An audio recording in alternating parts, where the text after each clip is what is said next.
ajesofoɔ no ɛnwom no ɛba fam a nkyɛ sɛ muntwa mesrɛ mo da bia no magoa maame no fo no wɔdwom madaworo saa bela yi line number 3 and 4 efiri ɔwo me ebesi me maame sefa line ne so wɔn nwom ɛna adiri soɔ no ehyɛnhyɛ wɔn line no ɛwa no mo bɛnti mo bɛhyɛ ahyɛ afiri akyire yɛpamhyɛ mo gye nhyehyɛ yi na mo nyɛ ne saa mame wɔgyiri yɛ sɛ ɛbɛboa ande sɛ ayɛ maame no mo ɛwan bɛduru hɔ no na ɔma bɛhyia mo ɔmo hu na ɔmo nyɛ edi akyirefoɔ no ni kan mmra ɛmɛsa saa deɛ bɛduru animu no na line no akɔhyɛ mu kama na atumi aboa sabra yi adɔtɔfoɔ adwom wɔde yɛ bɛduru nie hebɛdɛsɛ nyame deɛ wɔyɛ mɛyɛ dɔsoɛ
Hebedeze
mesira mo sɛ mo ani nhyehyɛe so a mobɛma dwumadie no ɛnyɛ fɛ obu a ɛduru ne so bɔnso ɔbɛfra ala bi mu na amala na yɛ tententen mesira mo asa no obi abɛhyɛ wafo bɛbɔ sisi ɛ dwumadie nkaeɛ nso kua ne bebree mesira mo yɛ papa ma akyi wɔda wo masɔre mmeranteɛ no bɛɛ mmienu mmiɛnsa bi ani yɛ papa yɛ akyi na mompɛ nkonnwa no bi wɔ kuro no mu mmela wɔda woroma yɛ papa ma akyi wɔwɔ bɔnkyɛ so wɔyɛ mmeranteɛ mmienu mmiɛnsa bi mfa mo ma afɔdeɛ ne papa no akyi na momfa akonnwa no bi mmela wɔkɔ akɔdeɛ no bi ne akɔ han na yɛasoa ade aba saa mmerɛ yi line number 6 and 7 baabi a yɛ maame hana mensa ane me maame ate adwam yi ɔmo line ɛnwom na adu so no ɔmo ɛbɛsa na aboa ama nkurumidi aba na awurade na metwere so adwomdefoɔ ɛnwom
Yeah.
That's why I was going to do it.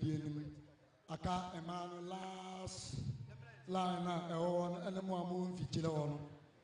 A dana chief for Mosomaka, Mammy Free, and Ajuma Equa, Larry, and a dana chief for Emmanuel, Modia, and T.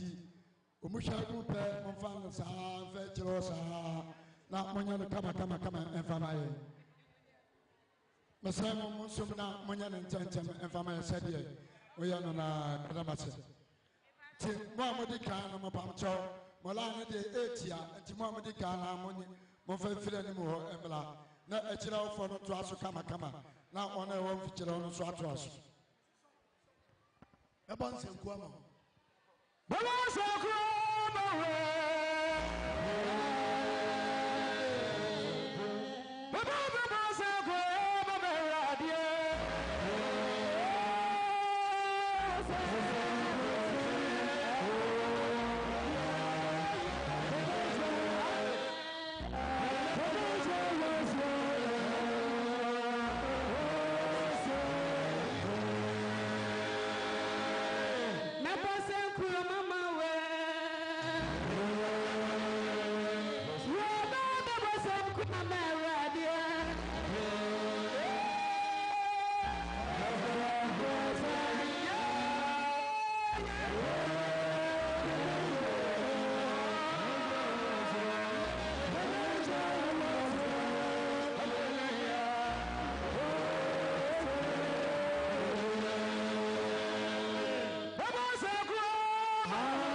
anyuma aduru so yi ɛyɛ mɛmɛ wɔ benkum ɛne nifa nyɔm wɔn ɛbɛdi a.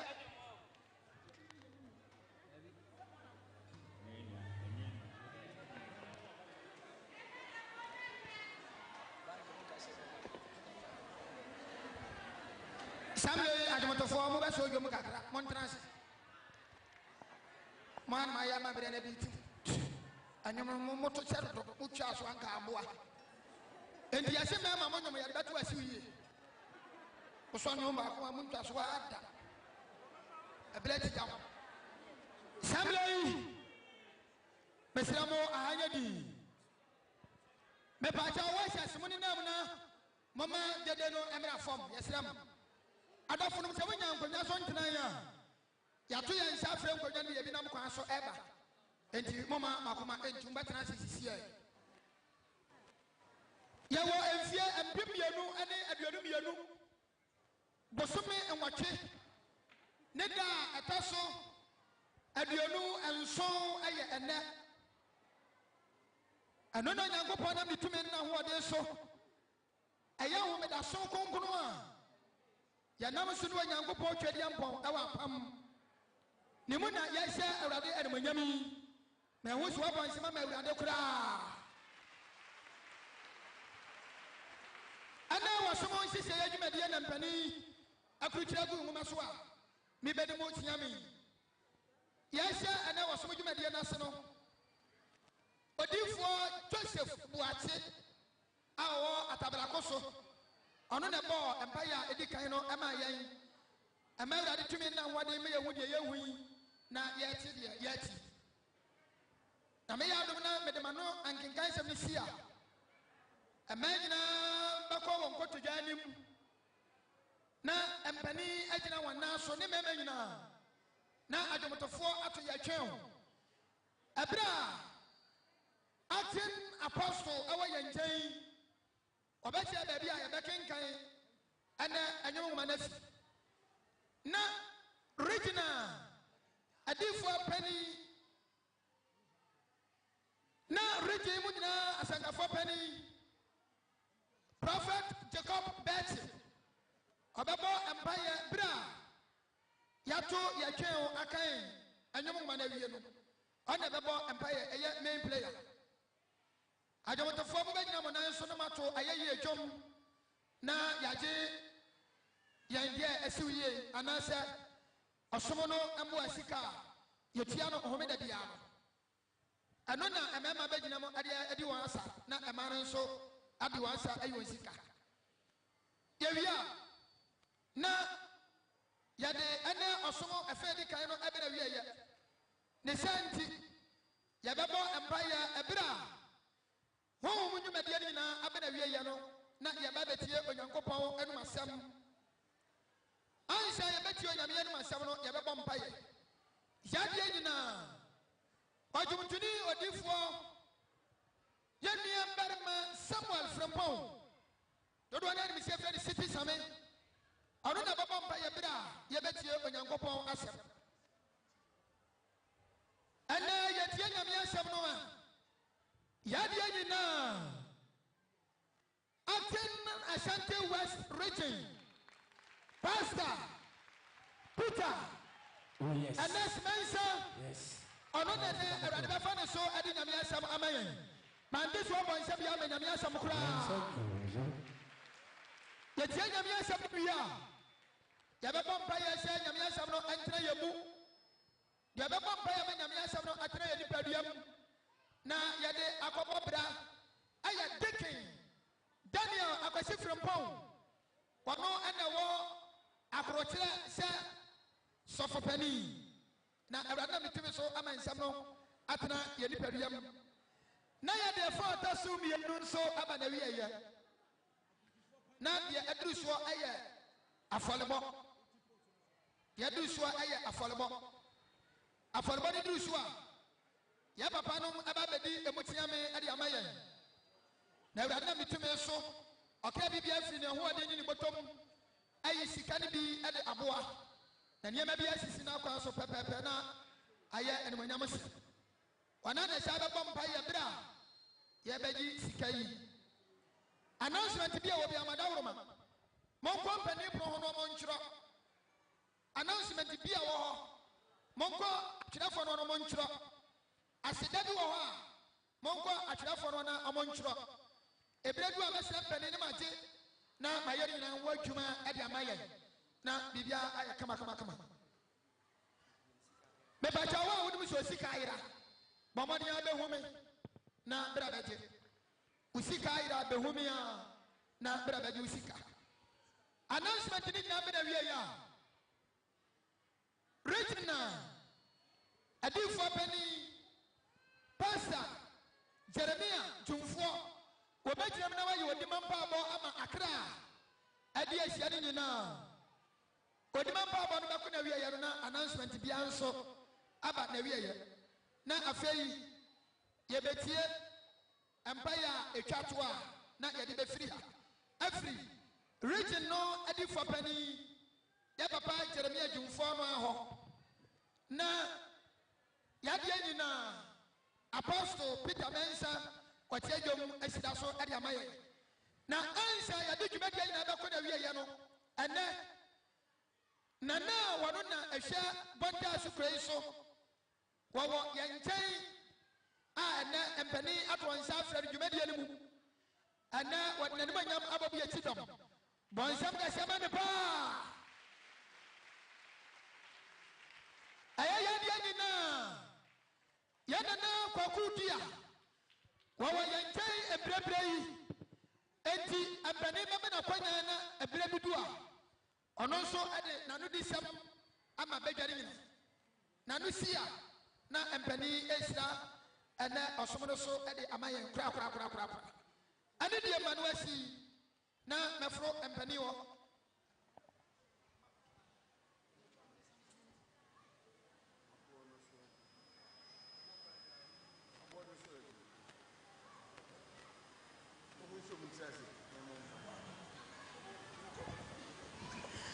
ɛne deɛ ɛmɛ nyina nkɔnkɔ to dwan agyanom na ɔnan so Ejawe wabro.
na me maye nyina mo kase Nyankopon ye na do ye hoda. Amen.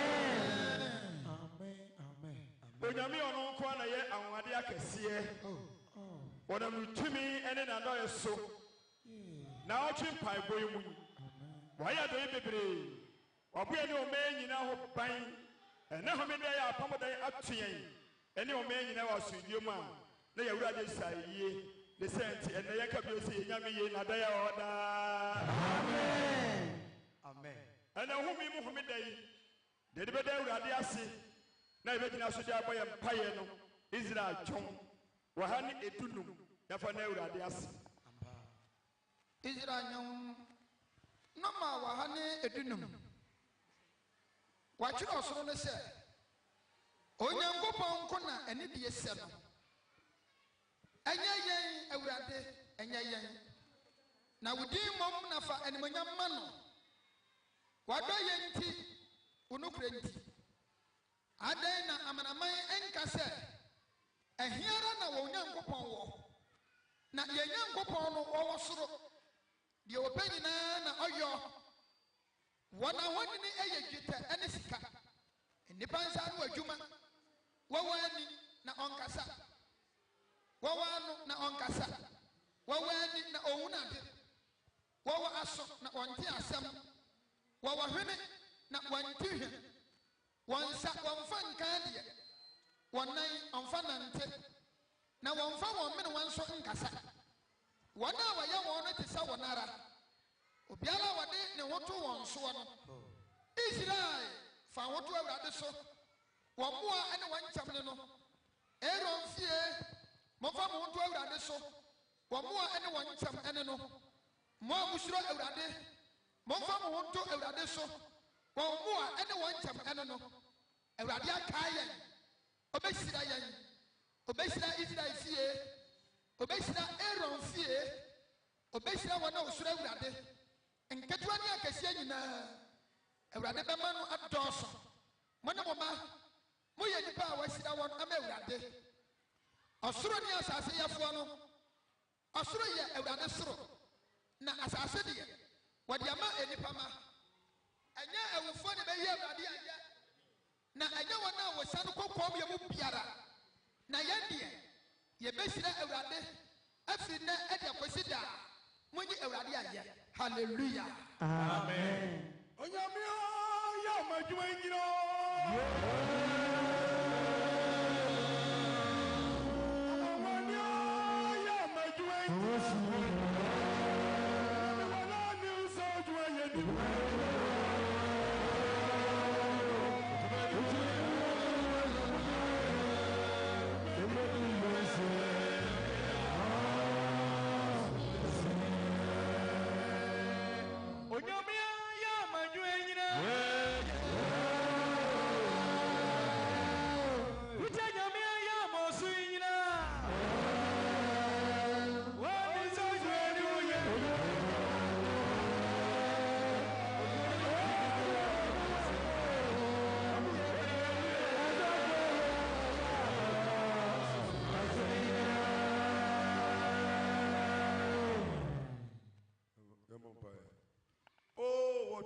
Twentwenku na ne Nyankopon osoro ne asase yefo Abraham Nyankopon Isaac Nyankopon Jacob Nyankopon ene home dai onkoawa omawa ene omofra ye dawas amba isan se eye utumi ana ade ato nsafra ye sie me ne home dai na sie di ne ya obehira wo de shefo de shira ka di da amen Yeshia si anasa ya dawas isanse wona wa de obi nye bi da ya na anwene da so obato nsafra ye e de adwuma hye esase nye na ofie na so do ya na apia semti ana wa fre nyina afri efie baako abo nyina no se obaako fo ne ma o de shefo ja odidi ehira ka de da amen won ye kase Yesu o mpe bone na bone se no wontena e de yeshia mu si ansra ba ne facha na akamu bi bama banu esro huyamabo boni bia mu bia ye bia no yesro Yesu Kristo di fache ya da amen swan fe boni anche ya untie ye nti esraw Sabra Yena to Jogu and we, for be a bonnet channel, then a homidai, a shabby homidam piano would be a mission for the Favanicheda. Amen. Ye jai, uno quite asafu about him. You to me, and one munyam, and I dare be asafi, am I organa member? That I was see. Now the American said, we are about a more time for said Gidi, a more time for Muda. Kayana bomb, Namiana, I drink, and I sat back. The intimate question for the boyada. Amen. Sir, to be a Sodia or the Shavon Palasimeda. Amen. No Majidi, Majidi Paswat, na Akra Piano, or Tromunaba, or Shavon Samiada. Amen. Ye jai Bontasu, Kuri Ashon, or Surinamo Pawaka to us. Seko Kromina Somajaya, Yensen Shamakurunu, ye buy or watch your vessel, and never a shamu, Nana Shampoisu, and yet the shamu. To Tradia Papame, Kakaba Fabican said, Crodia Shokodia Mada. Amen. Macroy Ayakasia, Monimayam Traquim, Namajidi Asal, Ayakaso Podiuma. Amen. Not a class for the Boyada. Amen. And check, what remember. Or Kobita in a Maya, or the Asempan Baba. You won't be a mabo, and that's what they ban. Bienina Kumam, the Entias of Palo, near Quim Crosswa, Yan Fango Brapa. Aurelius, Winia Tumura, Yashamo Trimu, and a woman day, Brian Sabem, Mishai, Naboyana. Amen. Epachochi and Kaibena Shannon. Medicae Akai was a Obisica Efrato. Padaurma, a Wodia, Mamadiana, Baba Abeje, Na Abua, Sidamo. And when you so Abagu Chidawa, Madaurma, baby, I see Sama Yakama. Now, or Martinase, Amana Young Kurundi, and then Mayamashi. Saturday, I have a D, Yadaswa Radianium. Sign be Abba. If you are nothing. I don't want to form your home. Oh,